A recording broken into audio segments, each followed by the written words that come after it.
Fascist চক্রের থাবা থেকে ডেয়ারি ফার্মের জমি রক্ষার দাবিতে রাজধানীর মোহাম্মদপুরে মানববন্ধন করেছে জাকের ডেয়ারি ফার্মের মালিক শ্রমিকরা।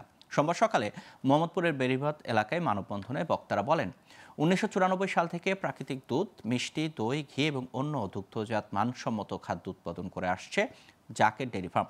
ফার্মটিতে 8 শতাধিক গাভী আছে। এ সময় জাকের ডেয়ারি ফার্মের মালিক আনোয়ার হোসেন অভিযোগ করেন, ফার্মের জায়গায় বাজার বসানোর জন্য দীর্ঘদিন ধরে আওয়ামী লীগের কিছু নেতা পায়তারা চালাচ্ছে। তাদের কবল থেকে জায়গাটিতে ফিরে পেতে অসহায় উদ্যোক্তা ও কর্মীরা প্রধান উপদেষ্টা সহ প্রশাসনের কামনা করেছেন।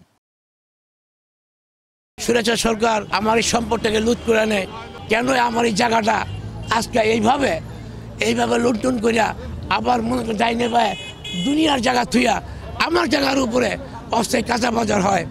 এইটা টাকা ওই মোকাল টাকা বীরের বলে আজকে এই স্বৈরাচার এখন রয়ে গেছে। এই স্বৈরাচারকে বিচার চাই। আমার ছেলেকে ডেকে বলে যে তোমরা যদি এখানে জায়গা রাখতে চাও তাহলে আমাকে কিছু 20 লক্ষ টাকা দিতে হবে।